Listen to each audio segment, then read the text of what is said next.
afternoon, morning, whatever time it is. We're traveling. A whole cruise here. Yeah. They got the slicks over there.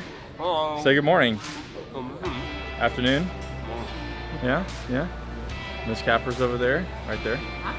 Right there. The last video, I guess not the last video, but the other video that's talking about how I joined the Marine Corps with a criminal record. You guys kind of like that.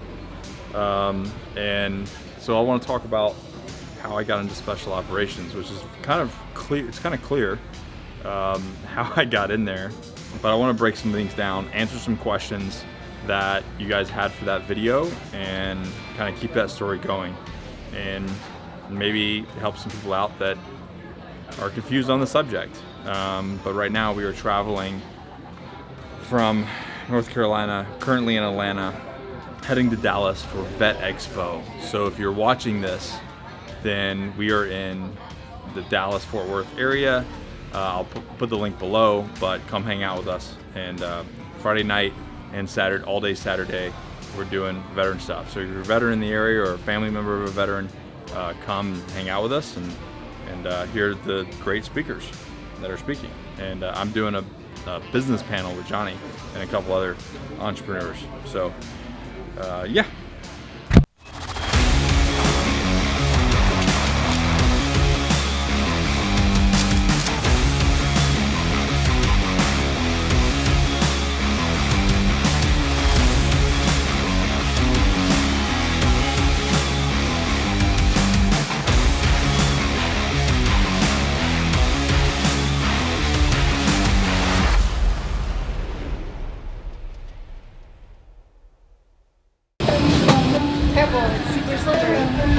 Made it to Dallas. Now we have to go get our 15 bags. Something ridiculous. 20 bags in our huge van.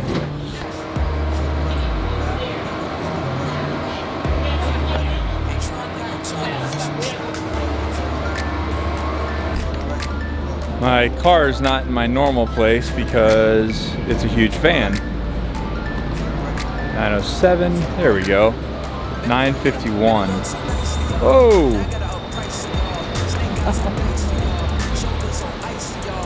9, here we go. Looking for 9. I think that found it. Hi.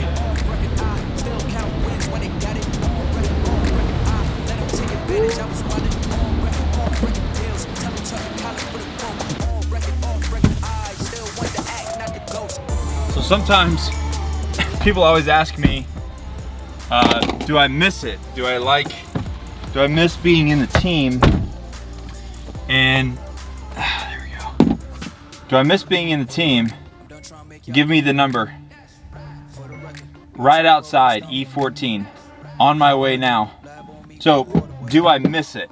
And the reason why I used to miss it, and the reason why that I don't now is because I have a team, and we still have that same environment. Like for instance, I'm in a 15 packs van.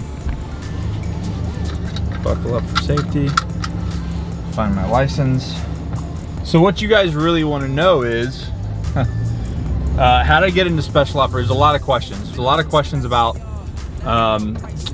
like how I did what I wanted to do. You know, I got in the Marine Corps. But once I got in the Marine Corps, if you haven't watched the last video about how I joined the military with a criminal record, then obviously you have to go watch that. So stop watching this now and go watch that video, which I'll link it right here, and then you can go link it. Hi. Welcome to Hertz. My name is Bernadette. You a gold member? I am. Bernadette, I'm Nick. How are you? I'm good. There we go. You're gonna take care of them, right? Yeah, they goofball. You know what that's called? Paying it forward. There we go. All right, Bernadette. Safe travels, enjoy. All right, thank you very much. Oh, you're welcome. Make it a great day. Oh, yes, yes, yes. All right, so as I was saying, I just want to come up with a couple things that you guys were asking, so to answer. So one, when I was a teenager, and I answered this in the comments, and I was making a bunch of money, I was waking up, I was getting to work at 6 a.m. 6 a.m. and then I would work from 6 to 2, I think. Yeah, 6 to 2 as a bellman as a audio-visual technical person for the conference center, right? And making decent money. I mean, I was like 16, 17, I think I was probably 17 or pushing 17 at that time, maybe 16. And I was getting like $15 an hour, something like that. It was good money, and I was good at it. And then I would take a break from 2 to 2:30 and go eat lunch on the resort, and then I would work from 2:30 to 10 o'clock at night as a bellman. Now, a bellman at this resort was dope. It was, I mean, I would get like tips of $100 bills. I mean, I had my own business cards. So I would just have like a fistful of cash at the end of the day that I would then go to, I think it was People's First National Bank in Florida, in Panama City Beach, Florida. And I would just go, and it was so sketchy doing it, but I would just like put it in the envelope and then just cash deposit right in my bank account. Now I would never do that. I would just literally have a safe at my house full of dollar bills, and then laundry it somehow. But nonetheless, that's how I earned my money, and I was making really good money, and I was living on the beach, and that's where it kind of came to me. I was like, this can't be it. There's got to be more to life. I needed a life of adventure, and the Marine Corps for me just seemed the hardest. You know, you gotta understand, this is before social media and the internet and things like that. So we had Navy SEALs, the movies with Charlie Sheen that came out in the 80s, but the toughest thing that anybody really knew about was what marketing was. And at the time, Marines were battling dragons and all kinds of crazy stuff. So with that said, Marines was for me, and I wanted a challenge. I wanted something that was going to be the toughest. And where they really screwed up was they told me no. And if I would have gone somewhere to the Army or something and they sold me on it, I probably would have done that. And but I didn't. I went to the Marines first, and they told me no, and that became my sole focus to join. But again, I got all through that. You guys know the story. It's in the other video. Once you get in the Marine Corps, you're in. So I had no problem going to Recon. The only thing that I remember was going into was my security clearance. Was getting my first secret security clearance because my father was not a American citizen, and that was really the only big questioning thing. There was really no problem other than that he wasn't. They just wanted to know and figure that out. All right, I gotta find out how to get back to the airport. I don't know. Eventually I will get my team, and then we'll be good to go. Eventually. Should just hire a driver, maybe. Be like, hey, pick us up here. That would be dope. Ah, come on. Be nice. Be nice. No, you're not gonna be nice? Nope, no, not gonna be nice. Cool. Sorry, bro. Nobody wants to be nice. So anyways, so I go to Recon. I never have a problem. I'm at 2nd Force Reconnaissance Company. I do my time there. I get orders. I got to go to Okinawa. Hated that.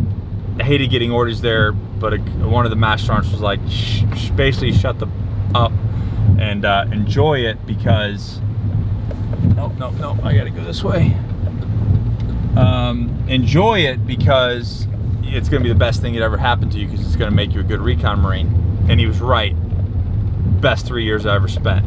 So, which that leads me to going to take selection. And again, at this time, I'm 26, 27 years old, 26, 25, 26, and I still have 2 felonies on my record as an adult. So yes, I was tried been convicted as an adult with those 2 felonies I discussed in the last video. I hope that answers. Wasn't a juvenile, I was, but it didn't stick. It didn't close my record. It was a whole ordeal, my man.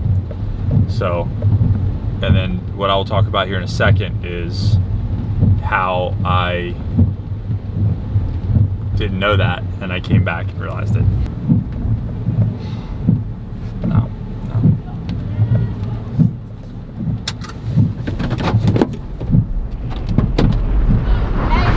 We interrupt this this video to bring you everybody from the table here, and look what I found. Hey, this guy, you haven't been on a video in a while, have you? Gotta make my They probably forgot about you. Do you even know who this guy is? It's okay. It's right here. It's right here. All right, we'll do some more. Since I have him here, I'm probably gonna exploit him for media for a while. All right. Oh, okay. Well, linked up with Josh and had dinner. It was good. But back to the story. So, as I said, I went to 3rd Recon, and then I spent my time there, not really knowing anything, about my felonies, my past. I had a secret clearance. Moving into, they were about to process me for a top secret. And you got to understand, like, once you go through all this stuff, like, I'm an American citizen, obviously my father wasn't. I had a past, but I got waivers and I came into the Marine Corps. And once you get into the Marine Corps, it's like you're in. They know about it. They've already ominous you. You've gotten the green light. So it's pretty much up to you and how far you want to go. So there wasn't anything that held me back from joining Special Operations. Now, keep in mind, this time when I went through, it was a little bit different. Force Recon became 2nd Raider Battalion, or 2nd Marine Special Operations Battalion at the time. And if you haven't seen that video, it's got like 2.4 million views. It's the difference between Force Recon and Marine Raiders. But we had just changed over from Force Recon to 2nd Raider Battalion, and I had made a deal with the monitor, people that moved people around, that I was going to go to Okinawa, not for 1 year, but for 3, but I wanted to come back to 2nd Force. Well, it is switched over. And he said, yeah, you can do that, but you have to take selection. And I was like, frickin' whatever. How many times do I gotta prove myself? One more, always one more. You have to prove yourself. So I said all that, and he said, okay, you good to go, you have to go through selection. So I did. I was ready to leave Okinawa. I'd done my time there. They pegged me to stay. And sometimes I wish I would have, but I don't discredit my time with Special Operations. It gave me a lot of the tools that I have now to be successful. I just also really love those guys and who I was working for, and some of you, Stuber and Thome and the CO and Sergeant Major. I mean, there was a bunch of good guys in the command at that time.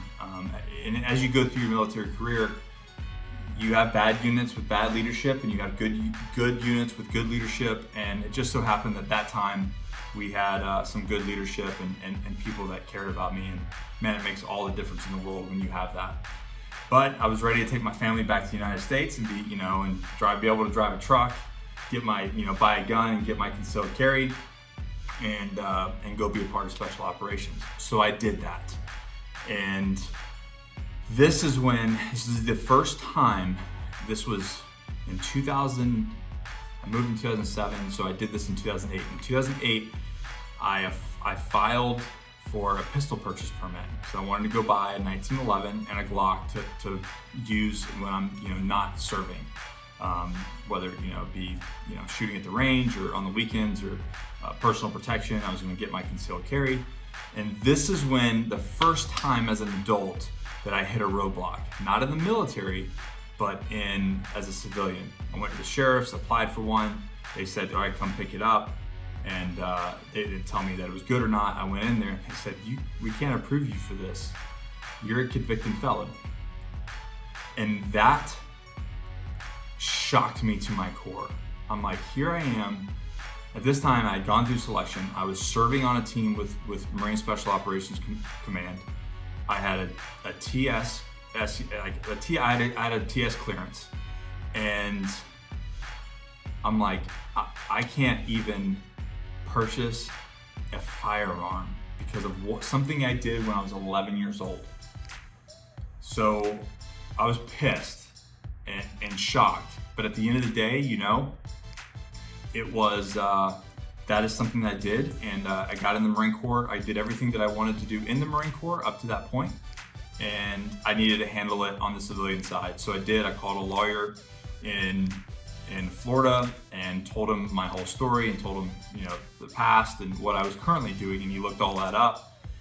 And he's like, man, like, this is an open and shut case. If I go to a judge with your resume, what you're currently doing, and explain the situation to him, he is going to expunge all of this, and we're not going to have to you have to deal with this anymore. So that's what happened. He didn't even charge me, so I don't even I have to look up his name. But man, what, like, thank you. If you happen to watch this, thank you from the bottom of my heart. I appreciate it. And I was able to be, you know, a clear American that was able to enjoy the rights that I was fighting for. And the only other thing that I can say was when I went through my security clearance process, they were not so much concerned with that because I was obviously in the Marine Corps. They were more concerned about my other family members that weren't American. And my father was an American citizen.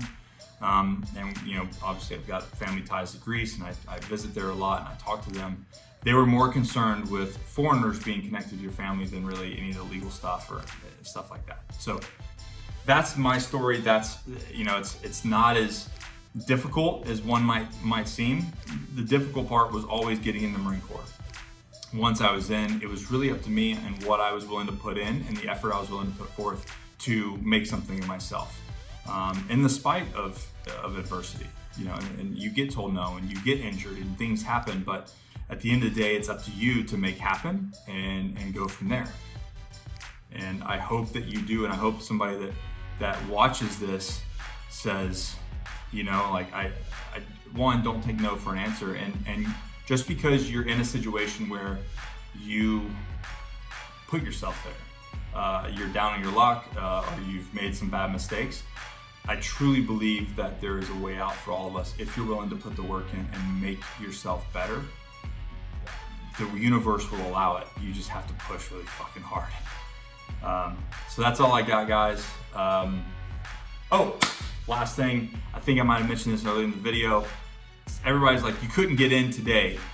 That's not true. In the other video, which I told you to watch for this one, there's actually a recruiter in there that said 100% you could pull this off today. People get told no and they immediately quit, or they get told no twice. I probably got told no like 20 something times. So I say all that to say this, is I believe that you can do anything. You can really truly do anything if you're willing to put the work in. If you're willing to just, prove to them that you're worth it, because the recruiter is not gonna do it for you. If you wanna do something, you're gonna have to make it your mission. All right, that's it. Come see me tomorrow. If I get this up tonight, come see me tonight at Cinnamon Creek. I posted the event on my Facebook, and then tomorrow, I think it's also Cinnamon Creek. The event's below, the event's on Facebook. Come hang out. I'm in Dallas, Fort Worth, Texas for Vet Expo, and I hope to see some of you guys there. You know, I love you. Never quit, never surrender, always forward. We'll see you guys in the next video.